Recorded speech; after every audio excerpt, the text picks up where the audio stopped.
Hi mga kasoldering! So for today's video, ang ipapakita po namin is lead-free solder wire with silver, code HOSAN HS-313, size 0.8 mm, diameter 400 Chi per spool, composition 96.5% SN, 3% Ag, and 0.5 Cu.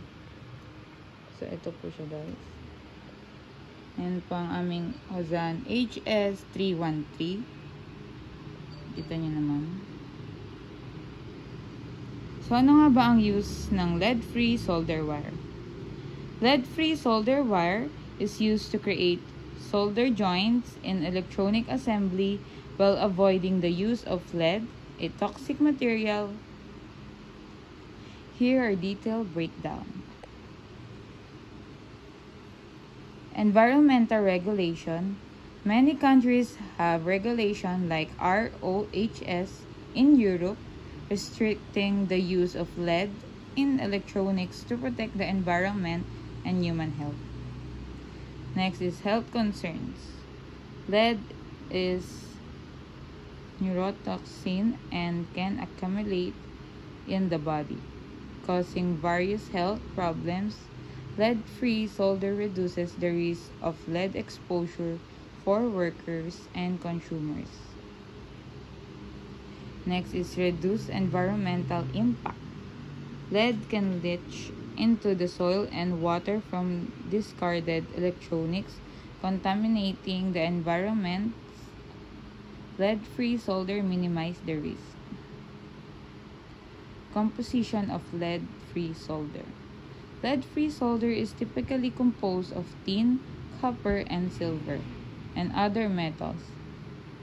Common alloys include tin, silver, copper, a widely used alloy known for good melting properties and joint strength. Next is tin copper, a lower-cost alternative with good performance in many applications. Next is tin zinc, used in some specific applications but can be more to corrosion. Here are some advantages of using lead-free solder. Number 1 is environmental friendliness. Eliminates lead, a hazardous substance, from electronic manufacturing. Next is compliance. Enables manufacturers to comply with environmental regulations like RoHS. Next is improve worker safety. Reduces the risk of lead exposure for workers in electronic assembly. Here are some applications of lead-free solder wire. Electronic assembly, used for soldering components onto printed circuit boards. Next is electrical connection, creating reliable electrical connections in various devices and systems. Next is plumbing. Although less common, some lead-free solders are approved for plumbing application. Next is jewelry making, used for soldering metal parts together in jewelry making. Here are some factors to consider when choosing lead-free solder wire. Number 1, melting temperature. Select a solder with a melting temperature appropriate for the components being soldered. Next is alloy composition. Choose an alloy suitable for the specific application and desired properties. Next is flux type.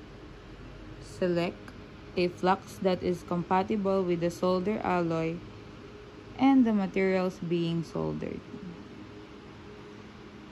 And lastly, wire diameter. Choose a wire diameter appropriate for the size of the solder joints being created.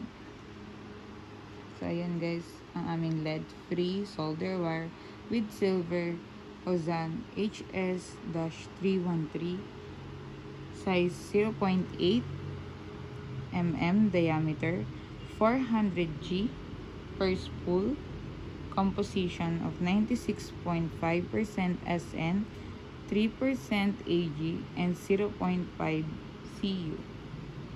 Ano po siya guys?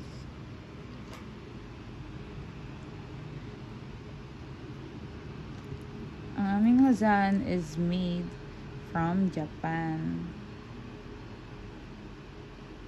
Guys, nakikita nyo naman. Made siya from Japan. Ayan ulit ang closer look sa ating Ozan HS-313. So, yun lang guys. Huwag niyo po magkalimutan mag-subscribe sa aming YouTube channel and TikTok accounts. Thank you!